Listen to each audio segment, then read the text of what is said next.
Hello everyone, today we talk about 12th century French politics and government, focusing on the lordships, the seigneurie, and the principalities of different types. As we will see, we will deal with lay power, essentially, but we will take in consideration, for this reason, also the ecclesiastical principalities, because they did have de facto, and sometimes, as we will see, de jure, exactly also in the most powerful cases, control of lay institutions, claiming the comitatus, for example, on the territory of their diocese, and even ousting the lay nobility.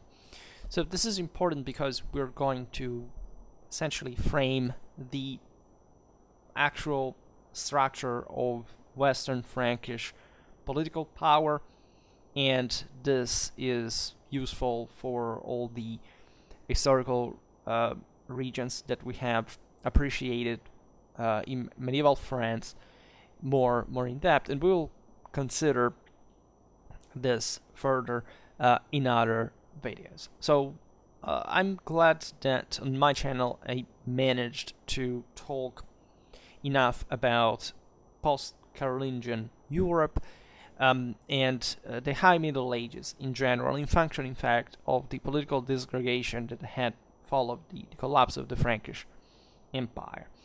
And the Western Frankish kingdom was definitely the true political and cultural center of the former of the Carolingian Empire. Right, there are areas that will essentially remain in between, in a sense, but the true core is in part encompassing, in fact, the same Ile-de-France and a certain direction that the expansion of Capetian power would take, especially in the early centuries. So in a northeastern area of the country, and we'll see this better. And what we're looking at, just institutionally, is also the feudalization of the system. So the creation of some lordships resulted from the fragmentation of the former empire, but of also the former kingdom, because as we will see, it's not just a matter of the Western Frankish kingdom, mostly encompassed most of today's France, and was not, of course, controlled by the kings in its entirety, but also, as we will see, from within the same principalities that had been forming after the collapse of the Carolingian Empire, that would essentially envelop some other powers, because they couldn't quite control directly, mostly the periphery, on that provincial scale. So the characteristics of the Western Frankish kingdom are discussed on Schwerpunkt enough for you to just check the Western Frankish Kingdom playlist, and essentially following in essence and in detail what that was about. We have a set of powers that fundamentally are interacting in a hierarchical fashion, starting from the top down, say the principalities, baronies, the castellanies, the latter being literally the cells of local power revolving around a castle or multiple ones as well, and that form a sort of districtuation. We can appreciate a register known as the Scripta de Feudis in the time of Philip Augustus, that is to say, Philip II, of first Western Frankish kingdom, Western Francia, but eventually of the Royaume de France, as he was the sovereign that, after, as you know, having reconquered most of the Angevin-controlled territory on the European continent, reorganized the kingdom as far as also properly its cultural identity was concerned, and affirmed the rise of the Capetian monarchy. And this, as you know, occurred at the beginning of the 13th century, especially after the great victory at Bouvines, about which I made a video, both actually about the battle from a tactical point of view, but another one, we will make other ones about properly the massive political, historical impact that that battle had on all over Europe, not just on France and England, but also on Germany, on Italy. And this brought, in fact, to the Capetians to literally take off to an unprecedented scale in a century in which they would effectively surpass the power of the empire. The 12th century, instead, it's different. We've seen it in other videos, such as we'll talk about the French communes, for example, today. So the one I made about Louis XII and the Commune of Soissons, I think is quite meaningful. Also, the compaction, probably the Western Frankish kingdom through war under the reign of Louis VI. So quite continuous military activity, and others about, for example, the Western Frankish army mobilization, because it was naturally pretty complicated to field troops from all the various parts of the kingdom. In any case, in this register of the scripta, we can appreciate properly what Philip, that ruled also at the end of the 12th century, so before that phase, and so in a moment in which the system had become mature enough to not just to expand as it would, but eventually to have properly structured a hierarchy that would be functional to that, lists, in fact, such honors, right? For example, who were the French princes of the time? Well, according to the scripta, there were archbishops, bishops, the abbots of the largest monasteries, then the dukes and the counts. And you immediately realize, of course, how powerful also the ecclesiastical lordships really were, right? But how they were essentially just, as far as the temporal prerogatives that they had cumulated, we'll see now, lay rulers. As far as just that dimension concerned them, right? And those autonomous associations with the monarchy were concerned. That's also a pretty universal dynamic that you see practically all over Europe. That is to say, the church backing substantially all the earthly system, authority system, even when it was actually in competition or even in open conflict with them, because the church, generally speaking, was more exposed to, in fact, exactly the lay lords, to the point that it favored the internal pacification of the system, right? Remaining attached to the king in exchange for protection, and of course of privileges, immunities, etc., that were already part of the ecclesiastical relation with lay powers, even with the emperor. Right? It's important to stress that these institutions never disconfessed themselves per se, even when single. Of course, for example, emperors or other individuals were excommunicated. They weren't excommunicated. It wasn't their office that was being excommunicated, but just the individuals who were covering it, right? So for the standards that were required to make it work. So the thing, as we will see, happened on a smaller scale, as far also as lay power was concerned, because lay power had to work through a more territorial base than the church, that had somehow a greater spiritual capacity across the continent, and thus, of course, the loyalty of vassals, but also of the same, sometimes the fitness of the same ecclesiastic officials was discussed. In any case, next to these princes, you had in importance the barons, that were essentially the castellans, the vavasseurs, or sub-feudatories, also known as arrière-vassaux. So technically, some figures that were bound to the hierarchy and that had to support also the sub-vassals. And remember, the 12th century is a moment of relative social stratification, where still the lock in the third quarter of the century, as far as the nobility and knighthood was concerned, had yet to happen. So there were lots of kind of middlemen that made the thing work and could organize, in fact, also the local communities. And finally, there were this new institution of the communes, right? So essentially, towns that had specific rights granted to them as the urban centers were expanding at that point, and the aforementioned case of Soissons is very instructive.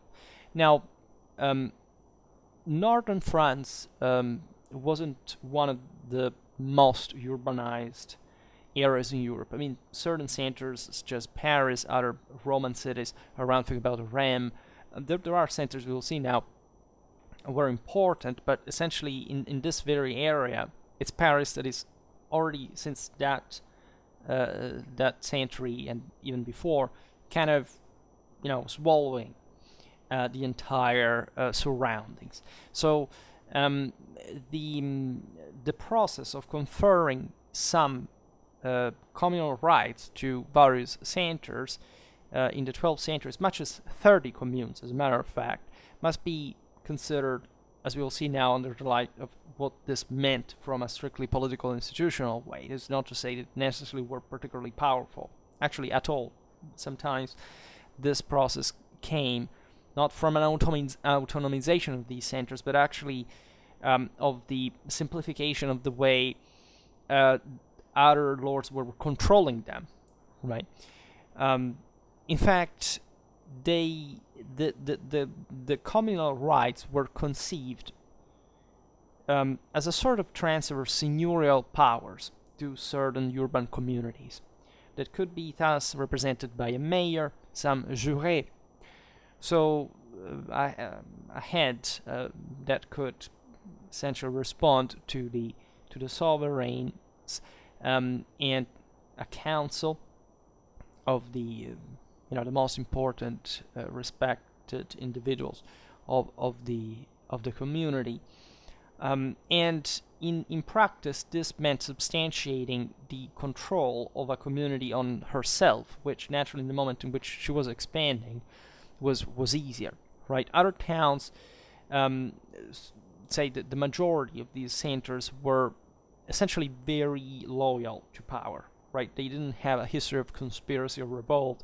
So the liberties they bought still from their masters were even more extensive than those of the most important communes, on paper or parchment, we should say, because they were considered to be, harmless even to their lords. There were villages such as Beaumont-en-Argonne that even assumed full responsibility for its own administration. That is to say, they were just like a monarch on its own. They didn't have any other seigniorial interference within it, right? We have seen it in the case of Soissons, that basically in France, the power of the great lords had always been very big, right? There had always been a sort of seigniorial infiltration everywhere. So the French communal phenomenon, it's very different from, for example, the Italian one, but also from the Aquitaine one, right? Simply because there were these major powerful landlords out there that the local towns couldn't quite challenge, a bit because of that pre-existing order, a bit because they were, less important center in absolute terms. And this is not necessarily a negative thing, because in other videos we have already seen, communes were used exactly by kings to back their power against the vassals. Sometimes even the same bishops, especially in northeastern France, where bishops, as you'll see now, had a huge power, So even managing to oust the one of the lay lords. So betting on the communities from the king, even though in France properly the commoners were considered,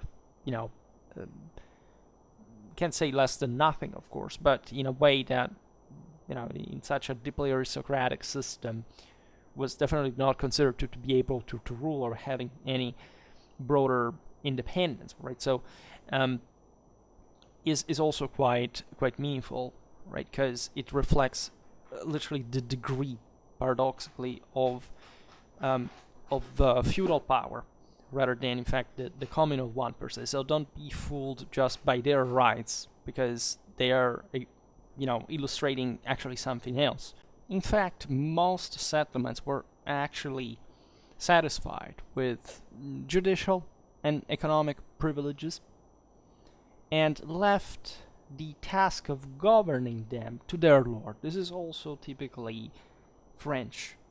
During the Middle Ages, lordship, even the monarchy, had always a great, we can say even properly banal control on the community that felt protected, felt secure of that, and there wasn't much of a way to change the system. When people tell you, well, these communities were doing so because, were oppressed or they were scared, they weren't, because the system had developed along that pattern. So of course they would have wanted more autonomy, even independence if they could, but they understood that by that point, that was the way of going, and that actually increasing, for example, monarchic power was, for such a big country, actually, and especially provided with such powerful seigniories, with such a large amount of moral and material resources, much more desirable than the chaos that they had experienced since the fall of the Carolingian Empire, where, as you know, in the Western Frankish kingdom, there had been the greatest level of political fragmentation. So the response, you can see even within this institutional profile. Also, don't think that the French communes were, for example, not strong in absolute terms, right? There is probably been the devaluation of their power. When you look at French armies during this time, you realize that they're provided always with an important degree of infantry, also of technical capacities that, of course, were entrusted still to the elite in command, but that had an important amount of men and material and skills and techniques that could be drawn from these communities, so and that reached even important levels of development.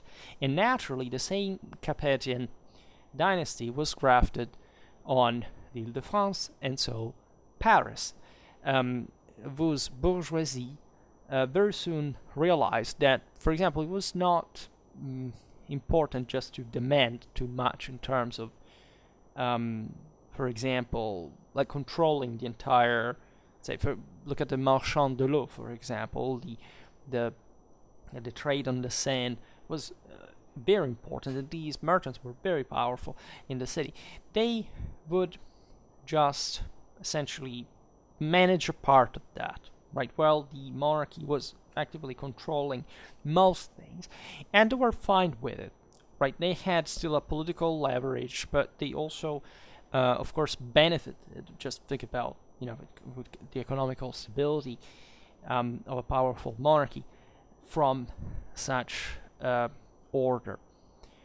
And as you understand, the Western Frankish kingdom appears quite complex, right? There were, for example, many and different type of constitutions, right? When you realize how a medieval country was ruled, you had all these communities having a customized, in fact, their own customs, institution that had developed, especially in these centuries, just out of sheer practice, right? And that was very specific, very ad hoc to that community and the relation with the other communities, with the lordships, and more.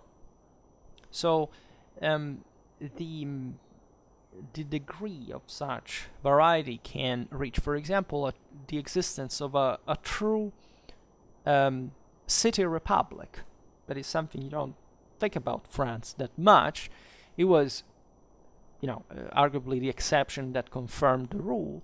But at the beginning of the 13th century, you look at the city of Tournai, which is pretty decentralized, or at least actually on the borders of France proper, at least with the border with the county of Flanders, that enjoys such political institution. And of course, Tournai is not a particularly powerful, independent polity, right? But it still can boast and seen recognized by the same French king the title properly of republic. These were collective lordships, we can say, called communes, in fact. However, of course, the most important, as we've seen, were the lay and the ecclesiastical principalities that in the feudal country par excellence really stand out just by European standards in very interesting ways. Of course, great part of the political, civil accomplishments of France stemmed from the simplification and the stratification of power, right? And it got down to, at the very top, to essentially the pair, the peerage, the peers, were a group of 12 princes that were defined as such, at least we think, right, at the coronation of Philip II in 1179, in a spirit that actually was quite traditional for the Western Frankish kingdom, as it dated back to Carolingian times when there were 6 ecclesiastical peers, namely the Archbishop of Rheims, that crowned the same Frankish kings since Clovis, the bishops of Beauvais, Noyon, Laon, Chalon-sur-Marne, that are all located in what was still called as the Roman province of Belgica Secunda, so all actually in this northeastern part of Paris that had been essentially the true Frankish power heartland, right, and that the Capetians had managed somehow to hegemonize, but also the Bishop of Langres, that was a suffragan of the Archbishop of Lyon that we've seen recently, was actually part of Burgundy, the kingdom, of Burgundy, so not France, part of the Holy Roman Empire, but still, territorially at a frontier that in the 13th century would see properly the dedication of Lyon to France. That's how it happened.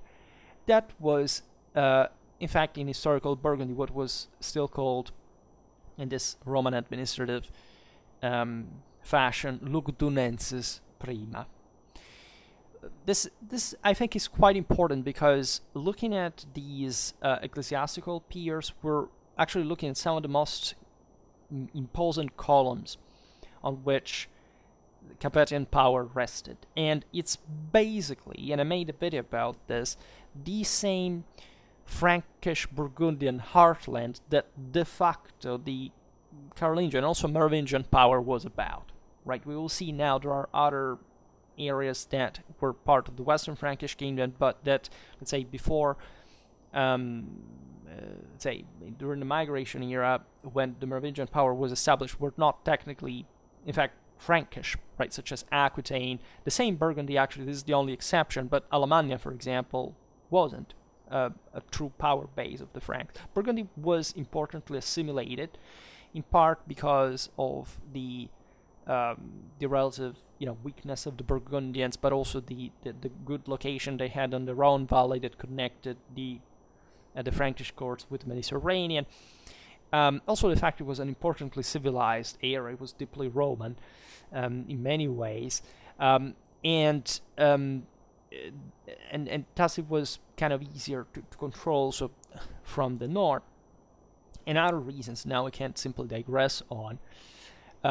I mentioned the Alemanni, but Alsace, that at this point was actually part of, not just of the Holy Roman Empire, but technically properly of Germany, right? And it would remain, as you know, until the 17th century. While the secular peers of the Western Frankish kingdom at this point were essentially other countries, like within the same kingdom, as they had historically developing, either for ethnic or feudal reasons or others. We're talking about the Dukes of Burgundy, that, as we've seen also in the video dedicated to the regional series, were very, very French in nature, right? And because of that Frankish-Burgundian connection that had existed from a lot of centuries before, and that as lay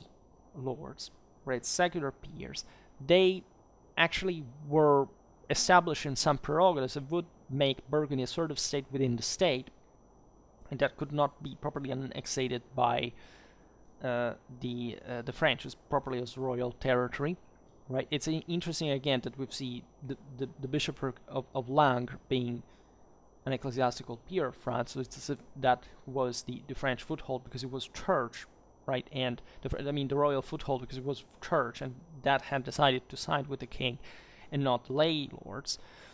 Then Aquitaine, that historically had probably been another country compared to France, a huge area that had been enjoying quite of an autonomous power historically, and was importantly compacting also from an administrative point of view for eventually the French kings to incorporate it somehow more easily at one point. Normandy, that had formed just in the previous 2 centuries because of the Norse settlement on the Lower Seine on behalf of the same Western Frankish king that had been developing in one of the most efficient and powerful, in fact, lands of the kingdom, also in competition with Paris, because obviously it was blocking the traffics, or at least controlling them on the Seine River. Then you had the Counts of Flanders that historically were mostly part of, in fact, of the Romance area. There was a part of it laying, as you know, also in the Empire, and areas, of course, that spoke a Germanic language. But that, however, had fallen unavoidably, and especially at this point would further do because of this essentially northeastern center of gravity of Western Francia within royal control. Flanders were slightly less feudal, in fact, than France, and had especially been witnessing an important communal phenomenon on their own, was much more, in fact, rampant than the French one, as we've seen before. And so it has an interesting history that we saw just here and there, so I hope to make videos about that. But say the county still held as a feudal institution so far, and it was importantly autonomous from Paris, but still somehow following the line. Also because it wasn't provided with such a significant power, just powerful neighbors could support it against France so directly. Then you had Toulouse. We also made a video about Toulouse and its county that was kind of a hybrid between a feudal and a communal institution. There was a count and a commune, and this was expanding in important parts of southwestern France, being de facto the most important power there. Talking about Western Frankish kingdom rather than France, as you understand, that's Aquitaine, and it wouldn't be an actual threat to the monarchy, as we'll see now, but it was still importantly pushing towards a centrifugal direction and being backed by the Crown of Aragon in this. And then you have Troyes, that is actually in the east, very close to the Ile-de-France, bordering it, and that would become the future county of Champagne, which we have in fact also made a video on, and that at times would be also unloyal to the king, but mostly would become an important part of the same royal heartland in the following centuries. So there were different reasons of how these pieces stuck together. We've seen that the monarchic institution was an opportunity for everyone, but still these powers were trying to retain their own autonomy. It was important for the Capetians still, however, to co-opt them and so concentrate in power, so that at a point at those higher levels they could hope dynastically, let's say, or militarily to occupy them and so on. We have made videos recently also about the Angevin Empire, and from looking at the various kings of England, actually, not just the empire per se, but so-called empire, by the way, per se, but you know what the mechanics were. And the ecclesiastical peers were chosen among a pool of 26 prelates who owed direct allegiance to the king. That's, again, how strong the relation between the monarchy and the Church of France really were. You know, that the same Capetians were vassals of the Abbey of Saint-Denis. There is a mystics for which France is purely, totally, exclusively Saint-Denis, and nothing else possible outside of anything that is not Saint-Denis exclusively, right? Most people don't even know what Saint-Denis literally represents. So that is a concept that gets down properly to the imperial mystic of the French monarchy that I also discussed in multiple videos about Gallicanism, about Caesar papism, etc. We have seen here and there, and I will not repeat myself on today. However, if you look, as we were pointing out before already by the distribution of the ecclesiastical peers, you realize that these 26 prelates all held sees geographically in this curving frontier, which northeast of Paris separated the Capetian domain from Angevin Normandy, at this point the Flemish Amiénois, and the Vermandois, also Imperial Lorraine and Burgundy, in a kingdom in which for more than a century foreign relations had been the concern of great feudal lords. It had been of great advantage for the king to secure that eastern position, right? Essentially avoiding, thanks to the broader cohesion, those ecclesiastical roads to just remain out there on their own on the frontier, and thus creating a very solid belt that could shelter the Ile-de-France eastern flank, right? While the Capetian monarchy had been mostly active, had been active also in the east, of course, securing various areas, and also the Battle of Beauvais, as you know, would be fought essentially in Flanders from imperial threat, but that had waned over time, right? There hadn't been major invasions at that point anymore, nor at the time they could have literally accomplished like important territorial acquisitions. It's just that the Capetian monarchy was still fragile and to be affirmed. We've seen it in video about Louis VI, of the Capetian expeditions were waged in essentially in the west and in the south, right? Partially also in the north, but chiefly those were the directions, and the Capetian monarchy basically expands again through that Frankish Burgundian axis and tries to break with shoulder pushes this Angevin wall that is just on the west of it. And the ecclesiastical lordships were also, without exception, constructed gradually over time on the base of vast temporal power in town and country, by essentially the extension of the privilege of immunity that pertained to the church, but to which were added by the king economic concessions, especially related to market and minting rights, given that and we haven't seen it yet for the period of second invasions, but of course, these principalities revolved mostly around certain specific cities, mostly, in fact, of Roman origin, so properly the center of urban power that in those previous centuries of relative chaos had represented an imposing bulwark over which to structure further, not just the diocesan administration, as was basically the case everywhere in Europe, in Rome, at least in the Roman tradition, but also some true seigniories, right, with properly a military power, mobilizing the local communities within the city walls, and as we've seen, essentially dislodging even the lay seigniorial influence and infiltrations within the center. In fact, in the 10th century especially, the bishops were literally handed over the keys of the gates in the defense of the ramparts. Right, some areas were hit really hard by the Magyars, by the Normans.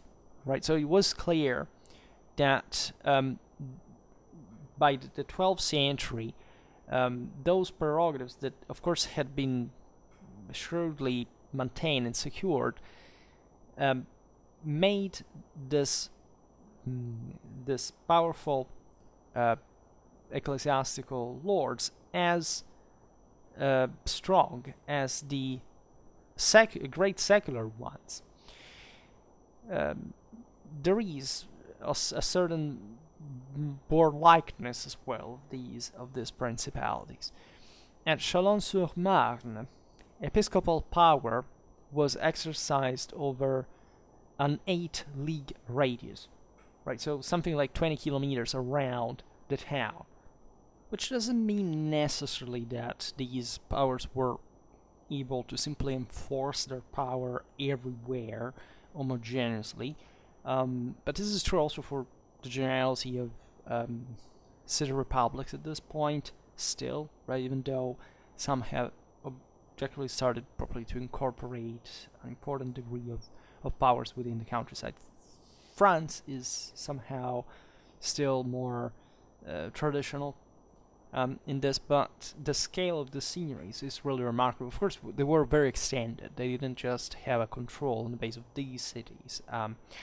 But the fact that there is a urban base is often overlooked as far as northeastern France is concerned, because even though, again, the entire area that had been Neustria wasn't, again, dramatically urbanized, still there were lots of important centers that over the centuries somehow developed also in an institutional fashion, differently from other areas where this somehow went under, right? And it would be evident in the 13th century, exactly in the south of France, where the north would take over, and cities would continue rising in importance in the north, as far as especially Paris was concerned, but also to govern the country altogether.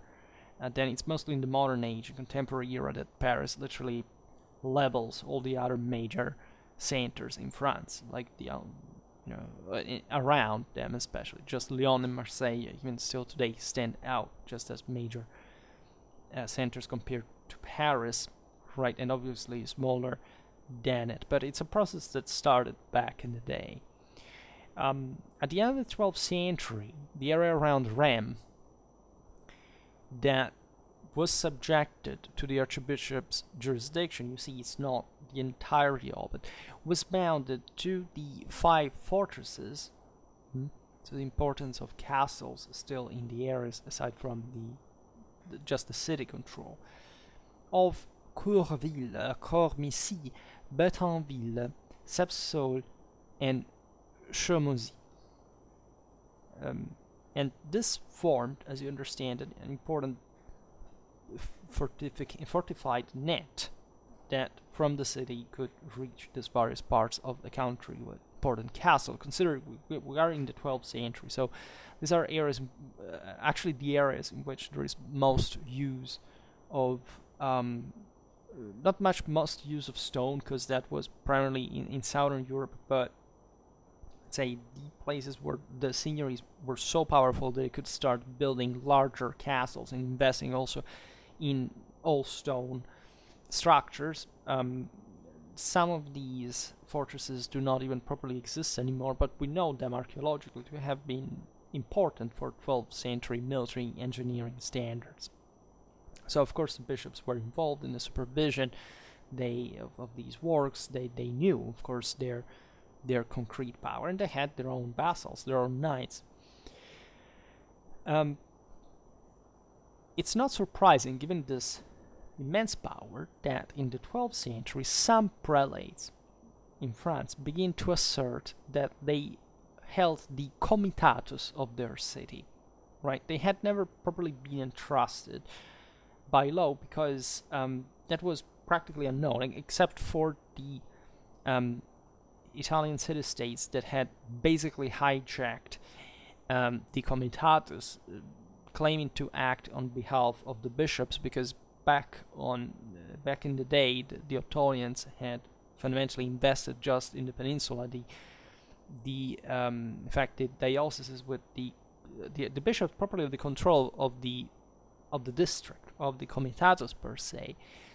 You don't have anything else like this out there, right? The comitatus was, after all, kind of a Frankish creation. You know that in other places it was rather the ducatus per se.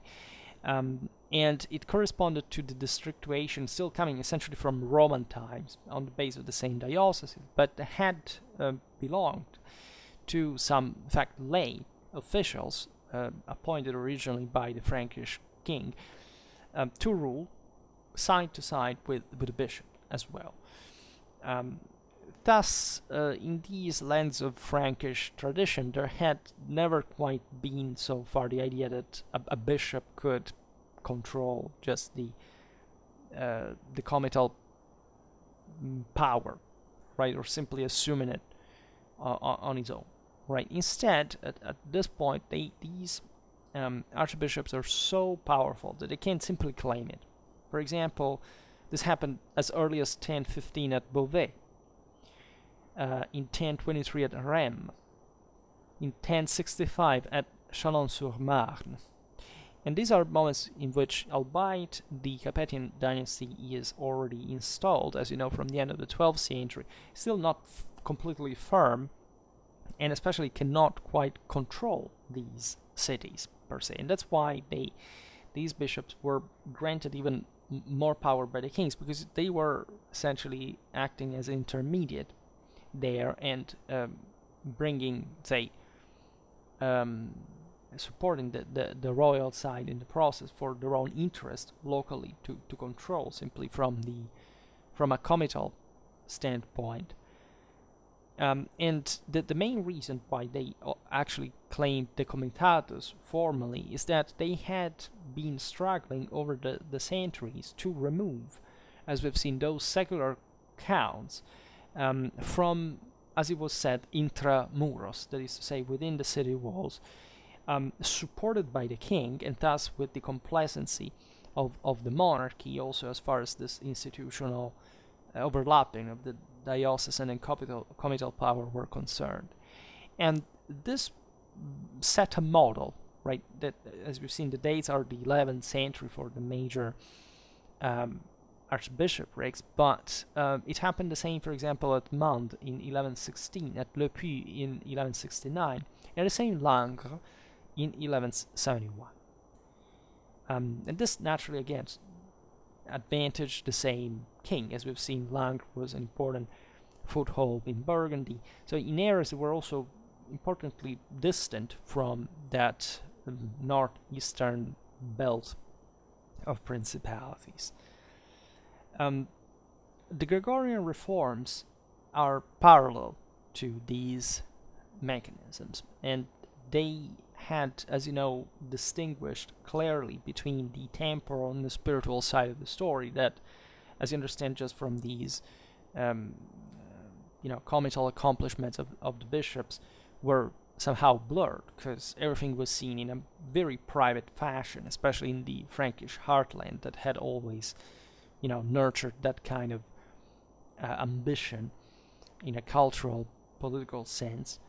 And so this favored, in a sense, the process, paradoxically, of overlapping of the two powers in some cases, because it was made clear what pertained to the archbishop as a prelate and as a lord, right? And thus, the ecclesiastical office was by election and ordination, while the second one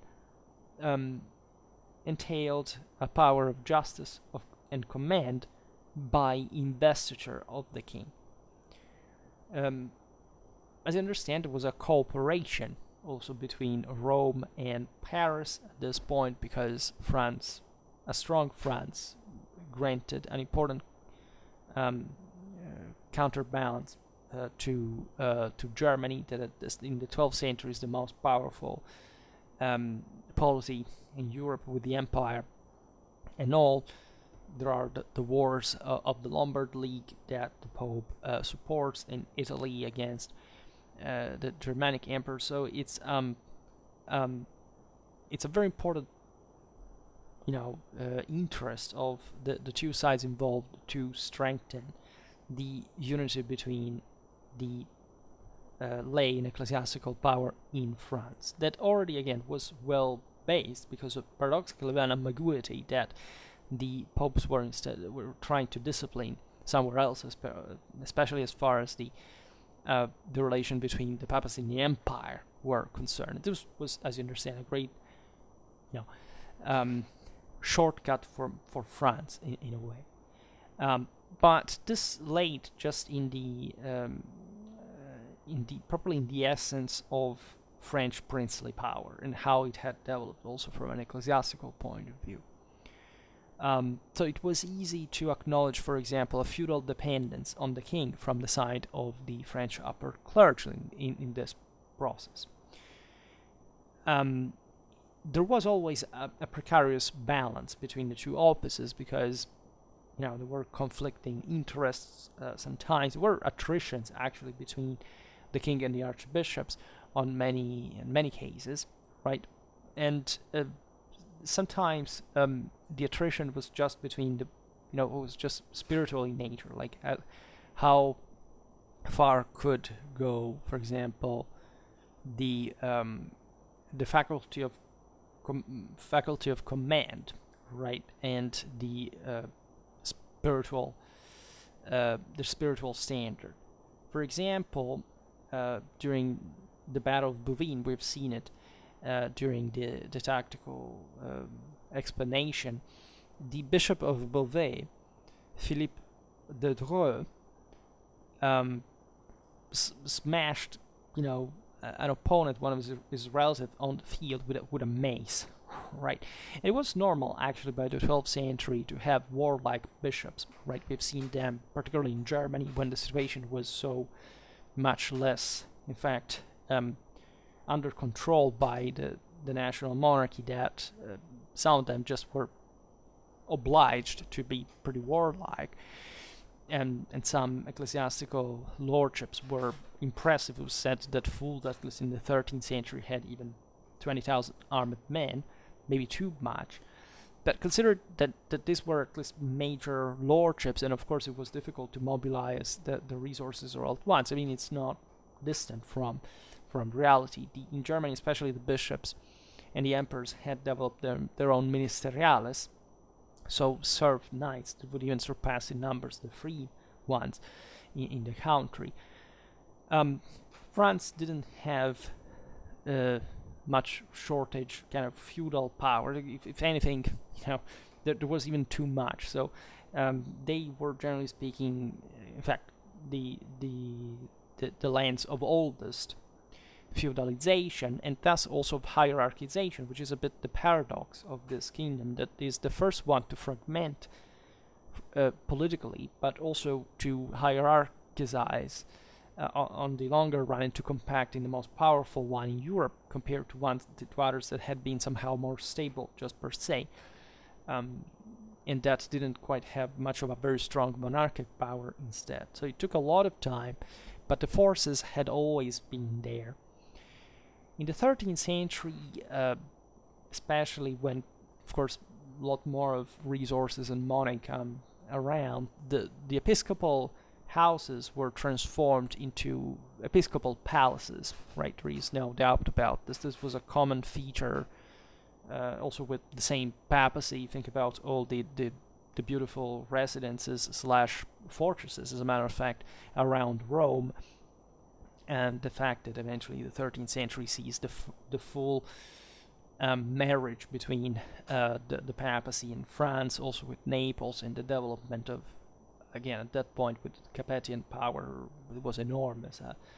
Levels of properly of administration, of in fact, pioneering any political, military, and social development at that point, with the most updated forms, because also France and Italy were different, but they brought together the best of those cultures, and this say private mentality, of course, existing in France, mostly about having a palace, being a great lord, and that ambiguity that existed about the actual temporal power of prelates in Gaul since the late Roman times as senators, because that's how fundamentally they had descended from Gallo-Roman senators and Frankish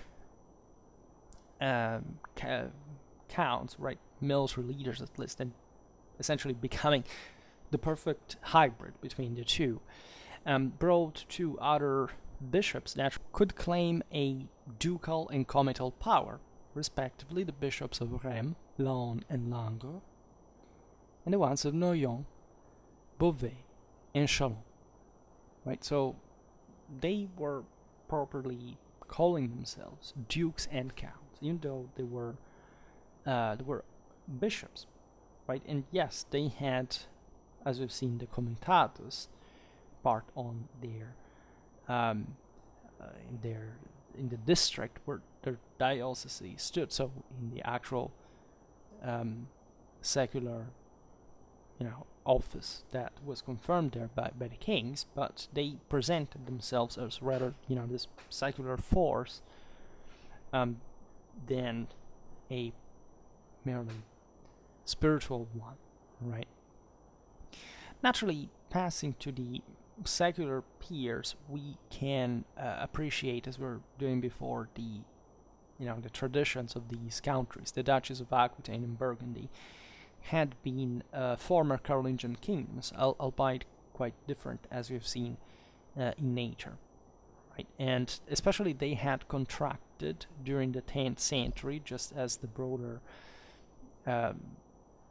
power of the monarchy, causing these districts, of course, to be always recognized, right? Sometimes be modified by whoever would take control, in fact, of the comitatus, etc. But fundamentally resulting in the enfeoffment of those peripheral powers in the border areas, right, with some core that would in fact emerge with more feudal patterns, so, and boundaries in this high medieval time, reinvigorated, but still not as large as the original territory really was in terms of direct control. That namely was always difficult to achieve anyway. The ducal domain was limited to a few counties, for example, that of Poitiers in the case of Aquitaine. North of the Loire, so in the Ducatus Franciae, in the former Neustria, there was the same pattern, right? When you look at the Capetians holding the Paris basin, right, between essentially Paris and Orléans, you can appreciate what was essentially their truly direct control, right? There were some extensions towards Bourges, Saône, and Laon, but they were sometimes, crossing very, complex areas from a political point of view, a territorial point of view, and this is typical, let's say, of course, post-Carolingian powers that you can't properly even draw completely on a map, because the various rights that are enjoyed on a given land very often are of different kind. They're shared with other powers, and they're just, again, not just a territorial control per se. The vassals of this French heartland were solidly installed in the essentially western periphery, as we've seen, the one that the Capetians would try to expand towards, of Blois, Tours, and Angers. And as you realize, these were, together with Normandy that we see in a while, the part of what would become the Angevin Empire, in fact, from Angers.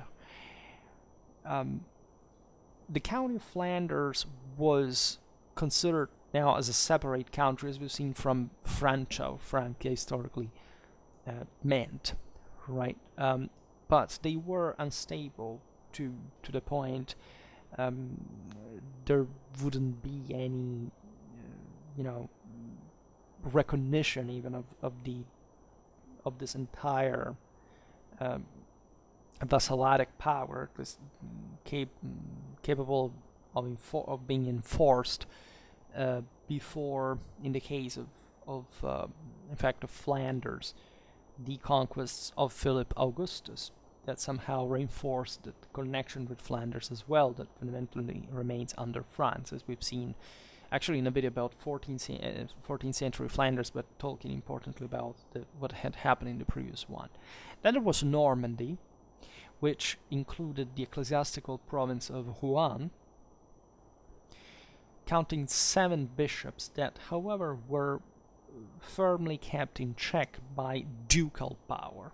Right, the Normans had managed to bypass most of the nuisances of the, of the most hardcore feudalization in this area that was somehow originally more primitive and allowed the Normans, even before the conquest of England, to reach some important degrees of centralization of power, because the society was somehow less stratified, and thus also the local bishops less powerful compared at least to ducal power. But this would confer, in fact, an important unity and cohesion to the duchy that, as you know, was also very powerful and capable of subjecting, conquering England, at least as a basis, as a launching base, but also achieving, for example, the feudal subjugation of Brittany, that historically was one of the enemies of the Normans, and that was, albeit under the Angevin Empire, so a bigger construction brought under, in fact, the Duchy of Normandy by, properly in terms of feudal recognition, right, of a superior power. So if we do not digress, of course, on what that meant as far as this western part of the country was concerned, because that's mostly related to English policy, and today we don't look specifically at that. But again, I made videos about that. There is a medieval England playlist you can check out if you're interested. So you have this, compared to the what had been just outlined on parchments as the Carolingian borders, a contraction and a fragmentation. These are properly feudal monarchies. That is, they had been developing as real powers just on the base of this vassalitic beneficiary mechanism, and just loosely on the base of the previous repartitions. There is, however, an exception that you perhaps have spotted before, that is the one of Champagne, in which the House of Blois in 1152 achieved an autonomy essentially through an addition of counties, churches, landed domains, which literally created a completely new structure, right? This happens a bit with all these powers, as you understand. But you see, even the Duchy of Burgundy was part of a broader Burgundy historically, that even at this point was divided between properly the kingdom of Burgundy/Arles and one of France, but it still emerged from a sound recognizable pattern. The county of Champagne instead emerged from literally no prior recognizable entity, right? Just through the successful compaction of power through the most skillful politics, dynastic marriages, inheritances, military conquests, and so on. It was pretty advanced because consider that Champagne, the Ile-de-France, Burgundy, they all were pretty much similar to each other. They shared the sense of grandeur of being essentially the true core of the Frankish world, and we can see the shrewdness of the House of Blois in essentially expanding through territories that sometimes encompassed properly the same borders of the kingdom, duchies, marches, and so on, and even ecclesiastical provinces. Right, because again, there was no real boundary that you could not enter and say, okay, I want to take control, protection, as we will see now, of this monastery, for example, or even of this diocese. Everything was possible as far as the vassalitic beneficiary system was concerned, because these communities were all free, and so they could do whatever the heck they wanted as far as private contract, just customs, right? It would eventually consolidate as a right of the same communities because they were free. So this was recognized publicly as a right, right? And of course, Champagne was a recent creation as much as favored by the current conditions, right? This brought the Count of Troyes into the College of the 12 Peers, admittedly assisted, of course, by, even in that case, an important dynastic union, the marriage of the Count Henry the Liberal to Marie, the daughter of the Saint Louis VII, and Eleanor of Aquitaine, and Louis VII to Henry's sister Adele of Champagne. So, as you understand, these were playing all at very high levels, right? And also encompassing essentially the entire Western Frankish kingdom. And it tells you how powerful they really were, how this fragmentation had not brought to a stagnation at all, but to the consolidation of incredibly vertical development that at the top found itself playing the same games of kingdoms, literally, because think about, Eleanor first marrying the French king, then divorcing, then marrying the English one. So we are really looking, in fact, at changes that made history, literally. It's interesting that Aquitaine also was so involved in the northern affairs because of her extension up to the Loire, while the Occitanian lands really pertain to another reality, not to an Atlantic, but to a Mediterranean watershed. This is the case of Toulouse, as we've seen, whose county stretched to Quercy to the Rouergue, and it essentially emerged as a feudal dependency from the splitting of the former Duchy of Gothia/Narbonne, right? And the fact that it managed to enter into the peerage of the Western Frankish kingdom from the scripta is not much a matter of actual institutional power in the kingdom. As a matter of fact, rather the contrary, that is to say, the royal interest in this area that, as you know, as soon as the north would be recompacted, be invaded through the Albigensian Crusade and fundamentally brought firmly under the kingdom during the 13th century again. And at this point also being a political stand of the Carpathians against the Angevins that were fundamentally claiming the overlordship of the county of Toulouse. However, the Count of Toulouse had famously an important connection with the Kingdom of Aragon, right?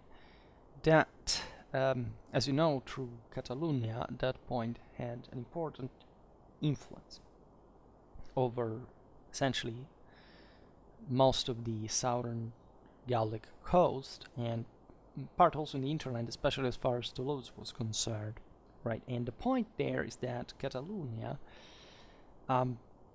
belonged still to the Western Frankish kingdom because it was part of the Spanish mark established by the Carolingians, and albeit from, let's say, the last 20 years of the 12th century began to more markedly fare towards a kind of a secessionist direction. As you know, there would be a war and even the death of a French king, Philip III, in battle to convince, in fact, the French that there were, say, better direction towards which to go, but we're talking about the second half of the 13th century. And in fact, we will talk better about that phase because now it's just looking a bit too much in the future, but as we've seen also in that video about southwestern France in the 10th century, we observed how paradoxically was exactly the distance between Paris and Catalonia, especially, that had maintained actually an important degree of connections with that from between the center and the frontier, because it was at mutual advantage. They weren't frictioning each other because they were too distant to do so politically, territorially, and they were conferring, institutional identity to each other internationally in the process. In any case, as we've seen in the 12th century, France will not, the Carpathians, will not be able to reach the south de facto. And after these great secular and ecclesiastical princes, the Scripta de Feudis places groupings which stemmed directly from the ancient Gallo-Roman Frankish districtuation, in other words, the counties at that time, such as the one of Boulogne, Guines, Dreux, Clermont-en-Beauvais, Brienne, Roussy, Joigny, Chalon-sur-Saône, and Foix, as well as baronies that essentially were created out of the sum of different castles. So there were something technically different, more of a feudal creation that the aforementioned kind of district type. We're talking about important names that also in French history will have a great role, such as Lusignan, Coucy, Bourbon, and Beaujeu. Finally, we find the simple castellanies like the ones of Joinville and Vignory, which were instead a consequence of the disruption of the castle households, say, the mid-12th century, because essentially of the loss, relative loss in power of the milites that were part of the system. In other words, such big princely powers had tended to take matters in their own hands, to start hiring mercenaries rather than relying on these more archaic feudal services with knights literally entrenched in the local castles. And of course there was a few that individually these smaller groups at the lower level of the chain could do. And Castellanese had rather now consolidated on bigger centers. For example, a host of village lordships based on still moated residences. It was the normality of the time, fortified manor houses that would actually grow in number in the 13th century following this feudal compaction, hierarchically speaking, and the essential evaporation of the previous judicial system, or the ban, that is to say, that faculty of direct command. We will see it now better, that the various lords had established just in virtue of their own power over the local communities, right? From the castles back in the High Middle Age and post-Carolingian times, right? So what this equates, as you understand, is a much, greater political and territorial compaction that could provide with the elite with enough resources just to rationalize the collection of resources, and the possibility, in fact, of centralizing also the recruitment by a certain degree, and facilitating much of that, in fact, even process of Capetian reconquest that would occur exactly in these years. And consider there were constant wars. We will see it in greater detail at some other point, exactly in this second half of the 12th century. That is a moment, again, also a great lock of the system, especially as far as France is concerned, because they couldn't literally use all just the elements without any order. There had to be a structure, there had to be a pole around which to revolve at various levels of ladders of, let's say, of the stair. During the 12th century, there was also the resolution of a great number of abuses that had been carried out for a long time, especially as far as the banal lordship, so the upper judicial one, right, the one capable of exercising actual power locally, especially on the churches, right? The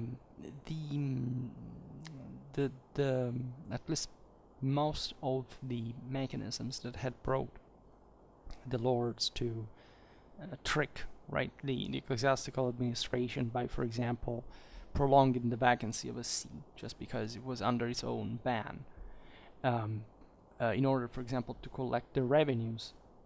In the meanwhile, it was pretty common, and was substituted with the, let's say, the capacity of just starting the electoral procedure, right, to the granting of the licentia eligendi. So not appointing the single guy that eventually you wanted to place in that ecclesiastical office, but just, deciding at least when such election would have to take place, according to the local adjustments. And the same goes for the monasteries. And I think it's very meaningful, by the way, that all the 27 bishoprics in the Angevin Empire were under the banal lordship of, in that case, the Plantagenets, right? The only other case being actually the County of Champagne in Troyes. This is interesting because it shows you how the lack of royal control on those lands, and consequently also in the bishoprics, meant also the continuation of essentially an abuse on the same church, right? And that's also why the papacy backed the French monarchy as well, because this was framing the ecclesiastical administration much more kind of both rational but also not exploitatory fashion. And it could grant actually an important gluing force as well, because if you look at the stability of the rest of the system, yes, the Angevin Empire could be extended, but wasn't so actually packed together. Part of the reason why, let's say, the some more fragmented areas had, relatively, of course, because these were sea of important principalities, had rendered such banal impositions possible, is that, of course, the attempt to recompact power on a secular base, just enforcing these lordships over the churches, was stronger than, say, the need of creating something bigger than, in fact, those individual principalities. And only a monarchy could afford that, right? And being in charge of something that would become still, enormous in power, but still less than the monarchy itself, of the kingdom itself. And so there is a convergence of interests there, as well, as we were saying before. Monasteries were even more under the banal lordship, because traditionally, as we've seen many times in our monastic history playlist, they were literally private foundations, and so the lords just thought it was a family asset, right? But in many ways it had also evolved in something more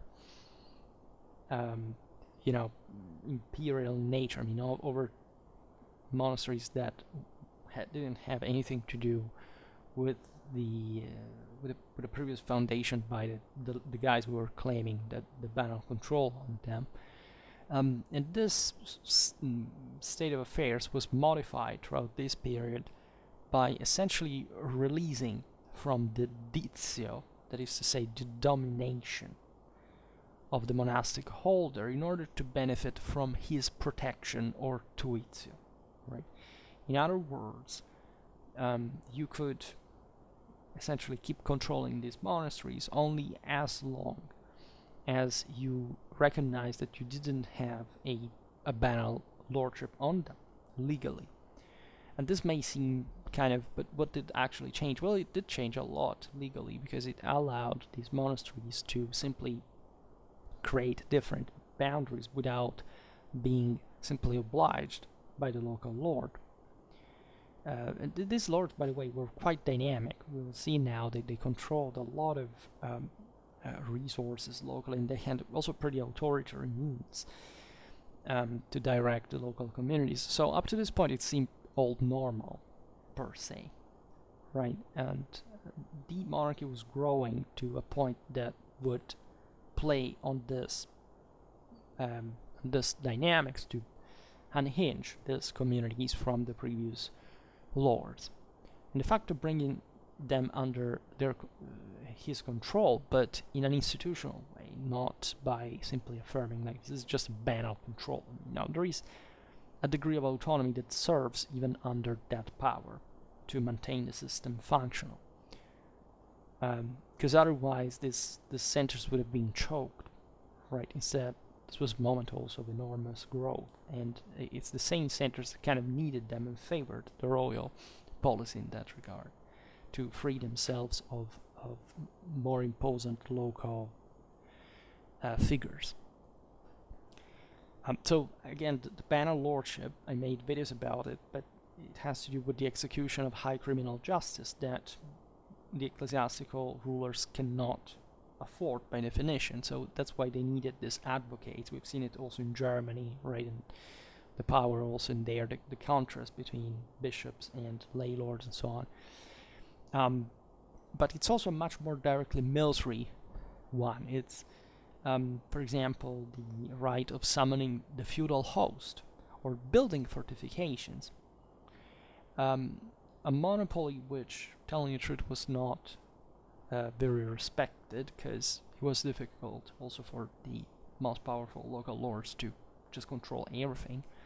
But surely the right of maintaining order and keeping the peace in all public places and on the main roads, especially striking and recalling coin, but also levying personal taxes, such as the chevage, occasional ones, such as the mortmain, the levies on marriage or remorse, or also extra ones like the aide or the taille that were increasing, particularly on the inhabitants of the land because of war that was really pressuring all these systems, is of course the product of that aforementioned post-Carolingian period in which power was measured just in power, right, and those who could bring order in the process, and not much else. It is a bit the same mechanism that is happening at this point on a larger scale from the monarchic side of the story. And there were in the process also some property regal prerogatives that had been subcontracted or hijacked, or both, depending on how you see it, in the hands of such great lords locally. And they were generally unevenly distributed, especially as far as the lower echelons of the hierarchy was concerned, which already evidences, of course, how in France the process of principalities affirmation was advanced, because it was already tending towards an important degree of power concentration, if you want, so of a remarkable control from the top. We've seen it for the Duchy of Burgundy. They were paradoxically, even though feudal, pretty centralized systems, which that gluing feudal capacity had allowed exactly to start concentrating so much power at a point to enforce centralization in some cases. Then these lords had, especially in this time as we've seen of urban development, an important amount of rights concerning, for example, markets and fairs, the circulation of goods, the maintenance, as we've seen, just of the infrastructural connections like roads and bridges that had been literally the basis of most of what the banal lordship had historically become to control, to secure first, as you understand. And they had sometimes very authoritarian power to enforce, for example, the direction of trade, the control, even of money changing, right? Sometimes very arbitrarily so. It's just like, those exactions that were asking, right? Even just in more continuous ways, for example, with the corvée, as far as the agricultural production was concerned. But there was a lot there. The exploitation of rivers, lakes, that were quite resourceful. We're talking about the 12th century still. It's all very much bartered, natural based. Like, there was monetary circulation, but still was a very primitive, naturally resourced world. Mills, right? Especially in ecclesiastical lordships, the profits drawn from parish churches and their operation were particularly relevant. We made a video about parish churches back in the day and how the lordships exacted from them, lay and ecclesiastical alike. The lords had itinerating courts from castle to castle. It wasn't quite like a real capital. At least, there was evidently an important center. We're talking mostly about cities of some sort. But it wasn't so fully controlled, per se, just to become the official center, per se. It was floating, as we've seen, on a series of different communities that over which these powers exercised more or less power. And it was crucial to travel, just to make the various communities compete for supporting you, getting something in exchange, and maintaining the same court that cost really a lot. And the various lords here are involved in wars, crusades, tournaments, feasts. I mean, a very expensive lifestyle that also measured the social stratification that the systems were going under, and that needed a bit more like the cooperation of the entire community to compete successfully with the others as well. And the court was, however, a complex thing, right? It was served by several officers. The most important among them was the seneschal, who basically supervised at the table and at the uproarious gatherings in the hall. So had to be someone with an important, idea of what security meant, what handling. This very often we're talking about knights, right, in the moment, in the peak of properly that mix between collective danger for the authority and individualism to, in fact, personal capacities, combat capacities. The seneschal also stored up the domanial produce with the assistance of the butler and cellarers. So he essentially kept the court supplied. He also commanded the army, so it was sort of factotum, as you understand, and the military aspect, however, was mostly deputed in the technicalities, in the actual, strategy, that some of the most important, also logistical issues, by the marshals, right, who were responsible for mounting the cavalry, together with the provision of forage. The seneschal also inspected the castle garrisons that at this point were becoming ever larger, together with the same fortifications, and entailed also an important degree of political negotiation, because somebody had to remain there, right? And the seneschal, in many ways, was to be relied on, a bit in the same way when, for example, the lord was absent, and he had the task of presiding over the court sessions as well. There was then a chamberlain who took care of the seigniorial private apartments, known as the camera, that in late medieval times would give name to the treasury, because already at the time the lord's treasure was stored there, right, in terms of the most expendable riches, gold, important similes, etc., that were just necessary to keep the court going, and also kind of buying people, right, just to stay around. It's just like during military expeditions, many mercenaries stayed around just because they knew that there was a treasure in the tent, in the lodgings of the lord. The chamberlain thus administered partly the revenues, as far as they come from various sources, so bribes, things like that, but also from trade and tolls, because they the resources collected like that ended up in the camera.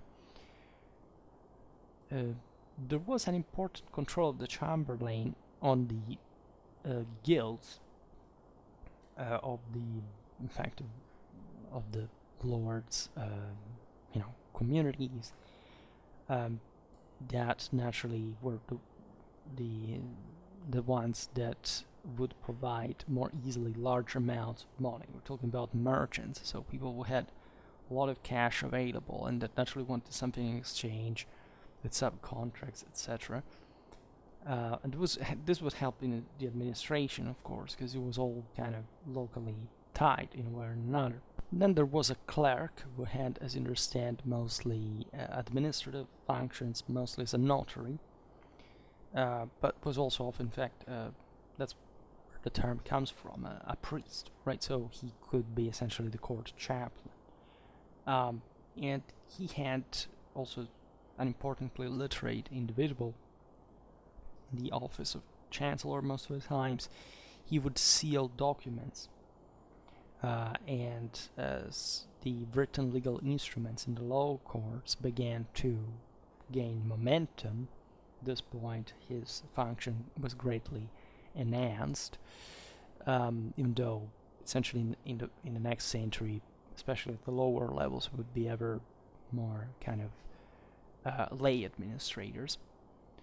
In ecclesiastical lordships, there was also the matter of exercising justice, and for which there was a so-called vidame, sort of bishop's secular deputy, that was needed as far as the exercise of the ban was concerned, because as you know, the clergy couldn't simply exercise those functions. So rather than some advocates or protectors, the powerful ecclesiastical principalities start using some lay administrators, as it had already been the case, like from quite a while, from especially the 11th century.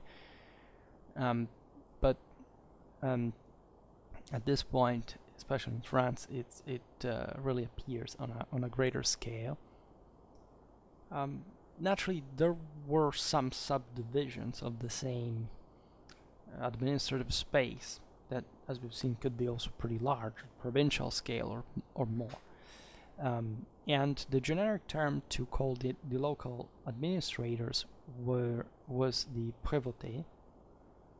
That is to say, the provosts, singular prévôt, which was importantly accompanied by sergeants, so we have police function administrators, so other supports deputies, foresters, etc. And he rendered justice. He also exacted, for example, the military service, as much as collected the revenues. So he was then the figure that really did most of the stuff at a lower level, properly with the communities. That's also why he needed to be guarded by a degree, because he had to get among the people. There were at this point already some sort of provostal families that just were learned in the craft and were accumulating an important amount, as we've seen, also literary skills and bureaucratic capacities and so on. They were paid regularly, but they could be simply disbanded, and others could be hired, right? So there wasn't much of a simple continuity. Just, of course, if you had loyal individuals who also passed down this craft to their children, so you could rely on families that historically were from your side. It was a way to kind of gain more power, hopefully in the process. And at the end of the 12th century, there is also an important figure that will especially have a lot of importance in the following, that is the bailli. The role which was the one of a sort of commissioner, a special commissioner who took over justice, leaving the subordinate prerogatives of domanial administration to the provosts. And the point being, essentially, this becoming a middleman between the court and the local administration, increasingly tied properly to the former, right? And so being provided with important means as well to concentrate kind of the forces, the resources, the directions at a local level by convincing the smaller ones too. Because there wasn't really, up to a certain point, in fact, throughout most of the century, a figure that literally was in between all of them. There were these courtly figures we listed, but then you needed somebody who also got down to not just to a individually local level, but that could convince an important amount of communities to cooperate just because it was sent directly by the Lord. So we will see better the system and how it worked, both in the, in the entire lay and also the ecclesiastical side of the story, which is quite interesting. For today, however, I stop it here. I just hope that you enjoyed this video, If you did, please share it. Otherwise, leave a like or subscribe to my channel if you're interested in my upcoming content. As always, I thank you heartily for listening to me. I wish you a nice time and see you next time. Bye.